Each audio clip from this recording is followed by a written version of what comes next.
ಮಧ್ಯ ಚಿಲಿಯಲ್ಲಿ ಕಾಲ್ಗಿಚ್ಚಿಗೆ 46 ಮಂದಿ ಬಲಿಯಾಗಿದ್ದಾರೆ. ದಕ್ಷಿಣ ಅಮೆರಿಕದ ಮಧ್ಯ ಚಿಲಿಯಲ್ಲಿ ಆಗಿರುವಂತಹ ಅವಘಡ ಇದು. ಕಾಡ್ಗಿಚ್ಚಿನಿಂದಾಗಿ 1100ಕ್ಕೂ ಹೆಚ್ಚು ಮನೆಗಳು ನಾಶವಾಗಿದೆ ಅನ್ನುವಂತಹ ವರದಿಯಾಗ್ತಾ ಇದೆ. ಇನ್ನು ಸಾವಿನ ಸಂಖ್ಯೆ ಮತ್ತಷ್ಟು ಏರಿಕೆಯಾಗುವ ಸಾಧ್ಯತೆಯೂ ಇದೆ.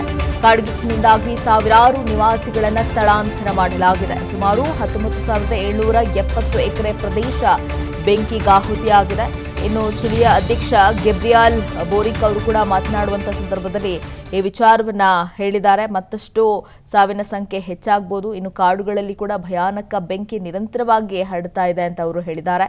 ಇನ್ನು ತಾಪಮಾನ 40 ಡಿಗ್ರಿ ಸೆಲ್ಸಿಯಸ್ ತಲುಪಿದೆ. ಇದು ಮರಣಾಂತಿಕ ಕಾಡಿನ ಬೆಂಕಿಗೆ ಕಾರಣ ಆಗಿದೆ ಅನ್ನುವಂಥ ಮಾಹಿತಿ ಕೂಡ ಸಿಗ್ತಾ ಇದೆ. ಕನಿಷ್ಠ 46 ಜನ ಈ ಬೆಂಕಿ ಅವಘಡದಿಂದಾಗಿ ಸಾವನ್ನಪ್ಪಿದ್ದಾರೆ.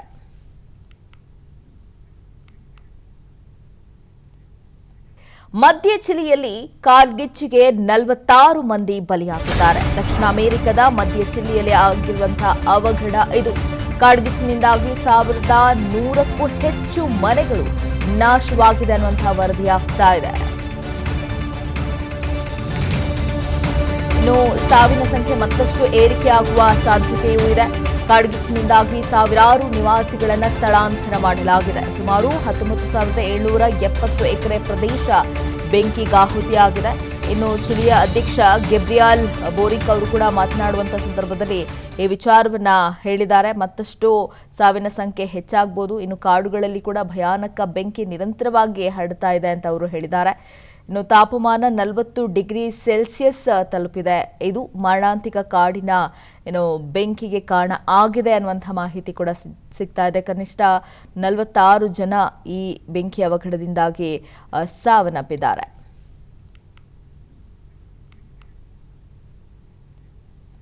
ಮಧ್ಯ ಚಿಲಿಯಲ್ಲಿ ಕಾಲ್ಗಿಚ್ಚಿಗೆ 46 ಮಂದಿ ಬಲಿಯಾಗಿದ್ದಾರೆ. ದಕ್ಷಿಣ ಅಮೆರಿಕದ ಮಧ್ಯ ಚಿಲಿಯಲ್ಲಿ ಆಗಿರುವಂತಹ ಅವಘಡ ಇದು.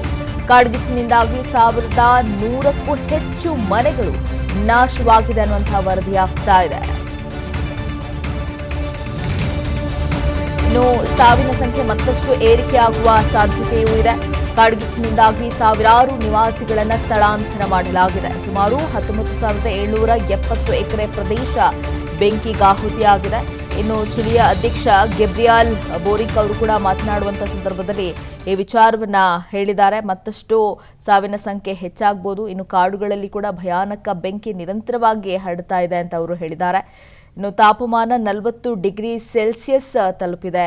ಇದು ಮರಣಾಂತಿಕ ಕಾಡಿನ ಬೆಂಕಿಗೆ ಕಾರಣ ಆಗಿದೆ ಅನ್ನುವಂಥ ಮಾಹಿತಿ ಕೂಡ ಸಿಗ್ತಾ ಇದೆ. ಕನಿಷ್ಠ 46 ಜನ ಈ ಬೆಂಕಿ ಅವಘಡದಿಂದಾಗಿ ಸಾವನ್ನಪ್ಪಿದ್ದಾರೆ.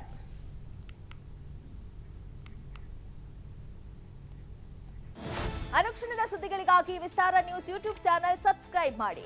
ಹೊಸ ಸುದ್ದಿಗಳ ನೋಟಿಫಿಕೇಶನ್ಗಾಗಿ ಬೆಲ್ ಐಕಾನ್ ಕ್ಲಿಕ್ ಮಾಡಿ. ಲೇಟೆಸ್ಟ್ ಅಪ್ಡೇಟ್ಸ್ಗಾಗಿ www.vistaranews.com ವೆಬ್ಸೈಟ್ಗೆ ವಿಸಿಟ್ ಮಾಡಿ. ಅಂಗೈಯಲ್ಲೇ ಜಗತ್ತಿನ ಸುದ್ದಿ ತಿಳಿಯಲು ವಿಸ್ತಾರ ನ್ಯೂಸ್ ಕನ್ನಡ ಆಪ್ ಡೌನ್ಲೋಡ್ ಮಾಡಿ.